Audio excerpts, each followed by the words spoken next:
Hey everybody, welcome back. This is Michael McMillan here answering your customer experience questions one at a time. Tonight, I've actually gotten a question I have literally just been waiting to have be submitted so I can answer it. Such a common question that comes up, which is what is the difference between nearshore, offshore, and domestic? Domestic, I know, is pretty self-explanatory, but I figure I'd just go through each one of them and just to kind of explain them one at a time. It's a pretty straightforward question. I did get another question from another person, which I'm going to add into this segment as well, which is also which of these solutions is the right for my business. So I felt they kind of go right hand in hand. Let's start off. Domestic, pretty straightforward. Domestic is any outsourcing partner who is local in your country. I'm very specific on saying it that way because most people, when you hear the word domestic, your kind of brain defaults to US based. But we have to be cognizant that many other countries still need call centers. So I've done a lot of domestic programs in multiple countries to where it might be in Mexico and I'm servicing a company in Mexico. So we'd be their domestic center. So just kind of keep that in mind. Now, when we are talking about US domestic, understand there is a difference even inside domestic. So in US domestic, we have kind of three separate flavors of domestic. You have metro domestic, which means typically in a major city or major metropolitan area. Sometimes it's referred to as outskirt metro or suburban metro, which is any of the call centers around the major metros. And then you have rural. Now, I will tell you, most people will only break it down into two. I break it down into three for labor reasons, to be honest.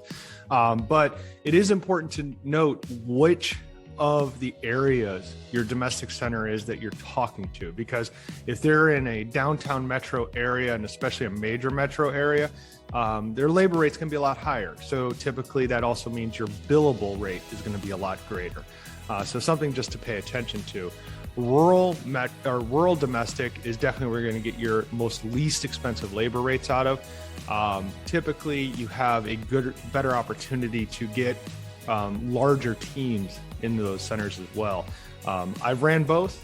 They both have their pluses and minuses depending on what you're looking for.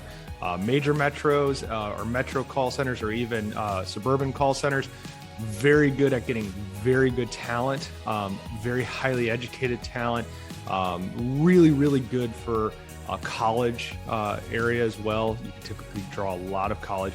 And you typically see these outsourcers being very niche players, high specialization when you need something very specific, where cost is not as much of a barrier. Where rural, you're definitely getting into that where they can start competing and driving some of that cost down for you. Let's go nearshore next. Nearshore, when we're talking about US-based outsourcing, that is anything right in general proximity of the United States. So this is Mexico. You can get down into Latin America as well, any of the Caribbean, and even Canada too. I mean, we have to, of course, talk about our neighbors to the north, but that is a different animal altogether. Canada's pricing structure more represents that of the United States and sometimes greater, depending on what you're needing. And you'll notice as I go through these, we're talking about this in pricing because that's a big part of this. So nearshore, you're going to see your first big price break as you get nearshore. Now, in the last couple years, especially since COVID, I will tell you, even nearshore has even started to actually compete with some offshore, which I'm going to get into next. So be careful when you're talking about pricing in correspondence to each individual area. So let's talk about offshore next. Offshore, I think every time you hear it, most people's brain immediately goes to India and the Philippines, and the new player out there, of course, being Africa. We also get into the Eastern Bloc too of Europe though, so don't forget them as well. And there's some other outliers out there as well, but Offshore truly is offshore. As I like to say, it's over the pond, right? As soon as we cross the pond or we're crossing over to the Pacific, we're getting offshore from the United States. Now, what's interesting about this is even when you get into the Philippines and India, what's very interesting is they still consider themselves offshore, mainly just because that's how the United States represents them. And you'll note that the United States, because it is one of the largest outsourcing bodies that most countries are trying to get business from, really sets the standard for the naming convention of these different three things. So I hope that kind of gives some clarity to what they are. Like I said, domestic, again, if we're just talking US, domestic is inside the continental United States. Some people will even consider Canada a part of domestic, mainly because the pricing is very similar and sometimes even greater. Nearshore is definitely once we go over our southern border, where my call centers are at, over in Mexico, down into Latin America, Pan America, the Caribbean, and all of those areas as well.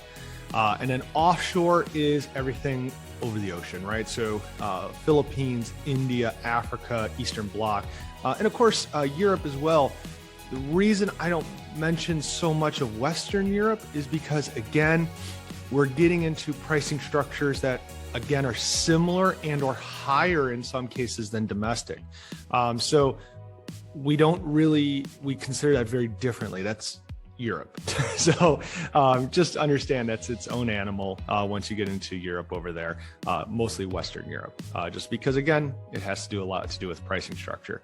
So final part of that question, which I said I was going to mention here, is which we get most of the time, which is what is right for me and my business. So this is very tough, to be honest with you, because every single business is unique into what its demands are. Now, first one is simple, which is compliancy. Now, there are certain industries and there are certain pieces of business that actually cannot leave domestic. It actually has to stay within inside the United States. We see this with inside of healthcare, with inside of financial services, and a few other highly regulated industries. That those jobs just are not allowed to leave the United States. There's also federal contracts, state contracts too. There's a number of specific work that literally just cannot leave the United States due to legal and compliancy reasons. Now, I will mention a lot of that's changing, and it's changing very, very quickly. So just be careful with that. But I will say, for the most part, it's pretty self-explanatory on what jobs just cannot leave. Now, what cannot leave is different than what maybe should not leave. And now this gets into the gray area of what's right for me. I typically explain to my customers is that when you're talking about the difference between domestic and nearshore, it gets a little bit easier. And the reason is because of a lot to do with travel and access to and the time zone differences. For instance, my center's down in Tijuana, Mexico with Proximo. We're on Pacific Standard Time. I mean, we're literally 20 minutes outside of San Diego. I mean, it's like basically a suburb of San Diego at this point. So it again, that barrier is not so much there. And again, putting compliance aside, because we already spoke about that, what you have to look at is the culture now. And you're going to hear me talk about this a lot, is when you're talking about nearshore and offshore, a big impact on that is going to be how well is accepted this in your culture of your business and your customer. So when you're looking at, is nearshore or offshore right for me, you really need to look at your customer base and your client base and understanding how accepting and willing are they to work inside of those environments. Now, the beauty of the United States and say Latin America and even Caribbean and all that area over here is that culturally we're very similar. Tijuana especially is basically the same culture almost as the United States, just because it is a border city. But even into Latin America, the acceptance of Spanish or a Spanish dialect in the United States is widely accepted now. You don't see the problems with that inside the United States versus, say, a dialect of, even in certain parts of Africa or in India or even into the Philippines and Malaysia. We see hesitation in certain segments of business and in certain parts of the United States with those dialects and with of English, and certainly, of course, also the accents that can come with it. So you do have to take that in consideration. This is where I encourage you to work with your marketing team, do market analysis, and understand what your customer base is willing and okay to accept. Outside of that, guys, that's really it.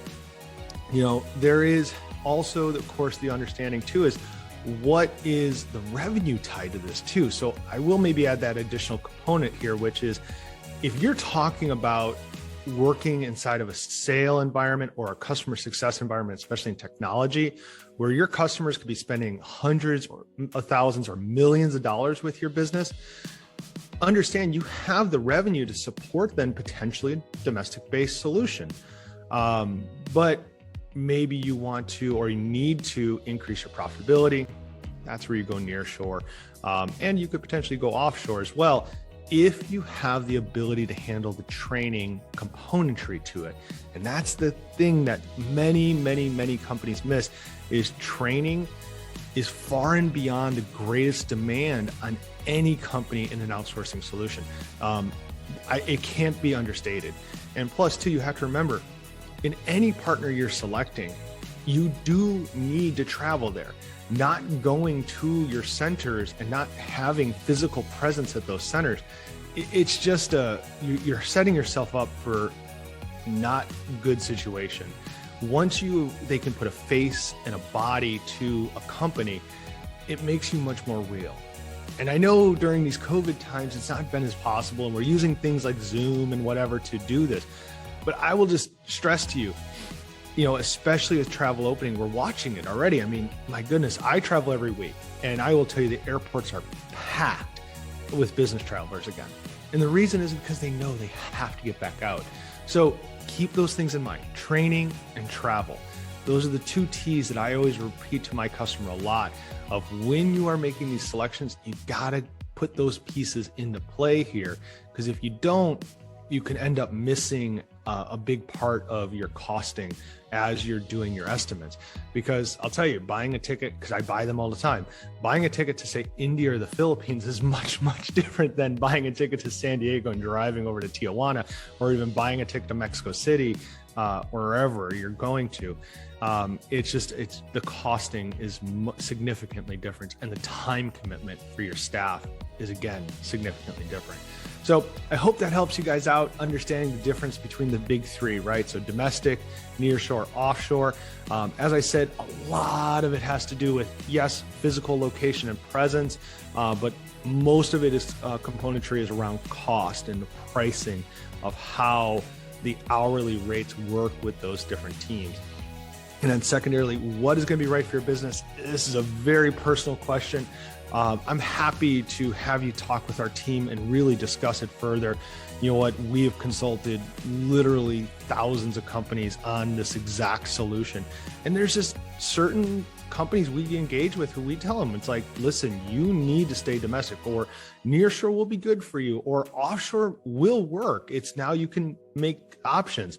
But you definitely need to have that discussion. I would encourage you to speak with a professional. We have a ton of consultants we work with and recommend for these type of selection process, or we're also happy to talk with you about it direct. So I hope that helps you guys out. Please, by all means, please keep sending us your CX questions. We love answering these things. We're trying to get to as many as possible. Again, we're posting them Monday through Friday. So I'm sorry if you don't see new ones over the weekend.